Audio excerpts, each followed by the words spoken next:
Vote চলে এসছে এবং ভারতীয় জনতা পার্টির প্রায় ২০ থেকে ২৫টার উপরে ফুল ফুটবে বাংলাতে। এটা কম্পালসারি। বনগাঁও পদ্ম ফুল ফুটবে। দেখুন, রিউমার একটা মানুষের ভ্রম।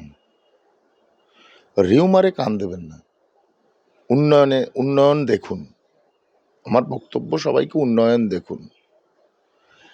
এটা কোনো গণনা ভিত্তিক জায়গা নয়, বা কেউ প্রেডিকশন করে দিতে পারে না ঠাকুর বাড়িতে একজনের বেশি দাঁড়ায়নি, এই ওই। এগুলো তো তান্ত্রিক লোকেরা করে, পলিটিক্যাল লোকেরা করে, বা সাধারণ মানুষের বিবেচনায়। তাহলে তো উত্তরপ্রদেশ থেকেও কখনো দুবার কোনো মুখ্যমন্ত্রী হয়নি, কেন যোগীজি দুবার হলেন?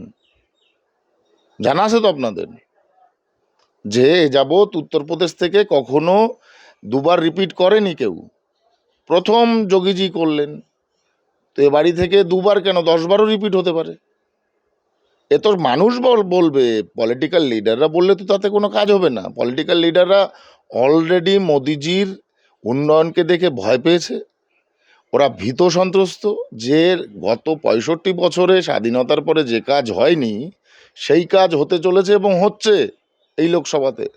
মানুষ উন্নয়নকে দেখেছে, মানুষ উন্নয়নের পিছনে আছে, আর সেই উন্নয়নের লক্ষ্যেই মানুষ ভোট দেবে। আমাদের উদ্দেশ্য মাননীয় প্রধানমন্ত্রীর যে ইচ্ছা এবং ভবিষ্যৎ যে প্রকল্প এবং তার যে সদিচ্ছা, যে বিকশিত ভারত তৈরি করা, তার জন্য এই লোকসভায় যে পরিমাণে কাজ হয়েছে, আমি মনে করি বাংলায় ১ নম্বর হিসেবে এই লোকসভা আছে ডেভেলপমেন্টের দিক থেকে।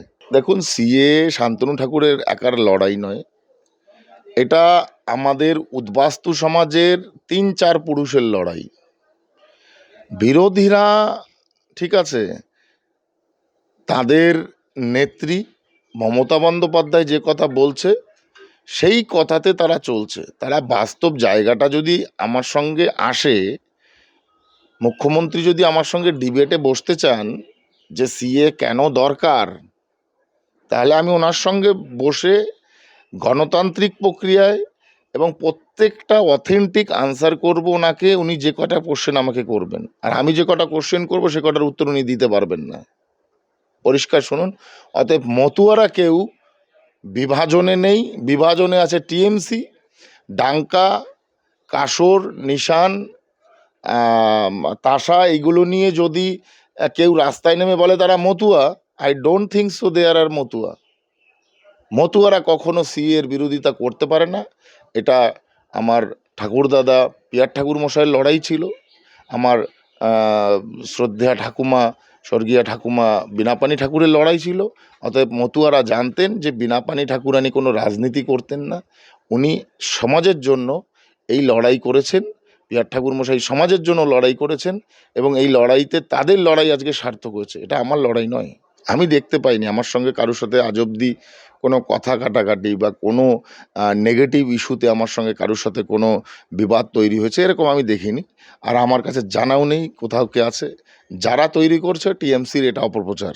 চাণক্যের একটা শ্লোক আছে যে, আমি সাধারণ ভাষায় বুঝিয়ে বলছি আপনাকে, রাজা যখন সুশাসন করেন তখন চোর, ডাকাত, ছেঁচড়া এগুলো সব একত্রিত হয় সেই রাজাকে দমন করার জন্য, কারণ তার তো সুশাসন চলছে, তাদের তো মার্কেট বন্ধ হয়ে গেছে। তো আজকে যারা একাট্টা হয়েছেন, চোর, চোরটা বা যাই হোক না কেন, তাদের মার্কেট বন্ধ হয়ে গেছে, যে কারণে দিল্লির পরিবর্তনের তারা স্বপ্ন দেখছে।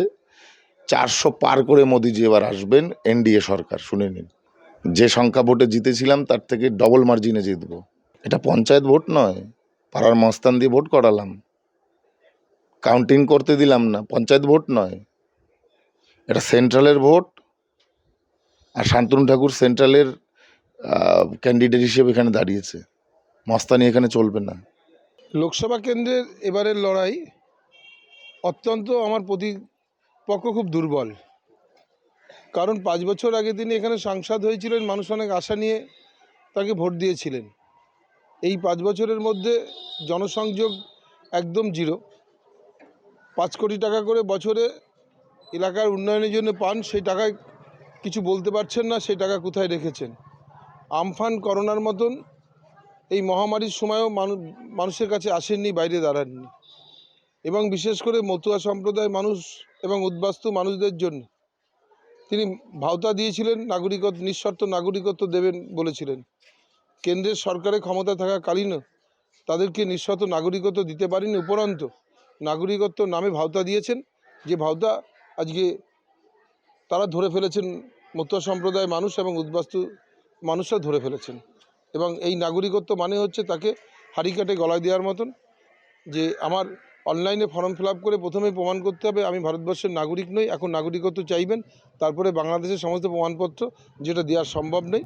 তাই মমতা বন্দ্যোপাধ্যায় যে কথা বলেছেন মানুষ সেটাকে বিশ্বাস করেছেন, যে আমরা যখন ভোট দিই আধার কার্ড আছে, আমাদের ভোটেই এমপি তৈরি হয়, এমপি প্রধানমন্ত্রী তৈরি করেন, অতএব তারা বৈধ আর আমি অবৈধ, এটা কখন হতে পারে না।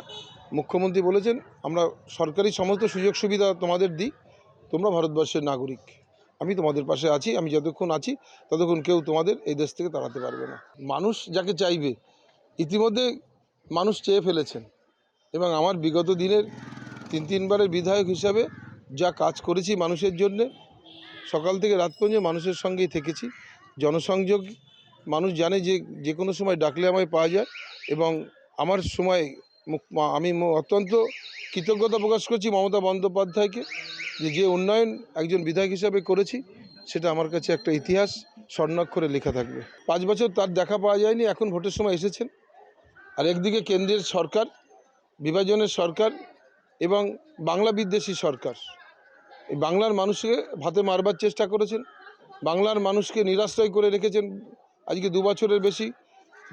পশ্চিম বাংলা থেকে কর বাবদ 4,60,000 কোটি টাকা নিয়ে গেলেন, অথচ আমরা কেন্দ্র সরকারের কাছে এখন 1,60,000 কোটি টাকা পাবো। এই প্রতিকূলতা, প্রতিবন্ধকতার মধ্যে দাঁড়িয়ে মমতা বন্দ্যোপাধ্যায় 100 দিনের কাজের টাকা কেন্দ্রে দেওয়ার কথা, সে টাকা দেননি, মমতা বন্দ্যোপাধ্যায় দিয়েছেন। এবং 11,34,000 বাড়ি অনুমোদন দিয়েও দেননি, গরিব মানুষকে নিরাশ্রয় করে রেখেছেন। সে টাকাও 1 মে থেকে মুখ্যমন্ত্রী দেবেন গরিব মানুষের জন্য।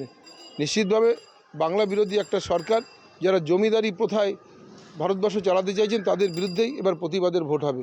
নিশ্চিতভাবে বাংলা থেকে 42-42টাই আসনই তৃণমূল কংগ্রেস পাবে, মমতা বন্দ্যোপাধ্যায়ের হাতকে শক্ত করবে। যে হরিচাঁদ গুরুচাঁদ ঠাকুর কোনো একটা পরিবারে হতে পারেন, আমাদের মতন বৃহত্তম সমাজের কাছে আমরা তাকে দেবতা হিসাবে মানি, অতএব এই ভক্তদের মধ্যেই তিনি বিরাজমান।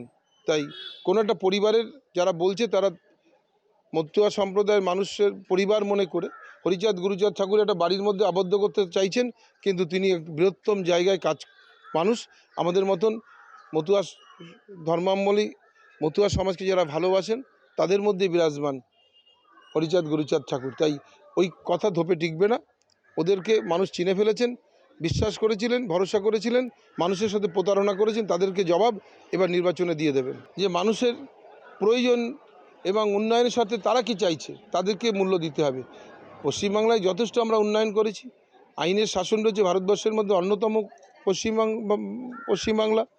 এছাড়াও আমাদের মধ্যে যেভাবে বিশুদ্ধ পানীয় জল মানুষের বাড়ি বাড়ি পৌঁছে দিচ্ছি গঙ্গা থেকে নিয়ে এসে, সেখানে যেন কোনো রকম দেরি না হয়, আরও দ্রুততার সহিত সেই জল মানুষের কাছে পৌঁছানো।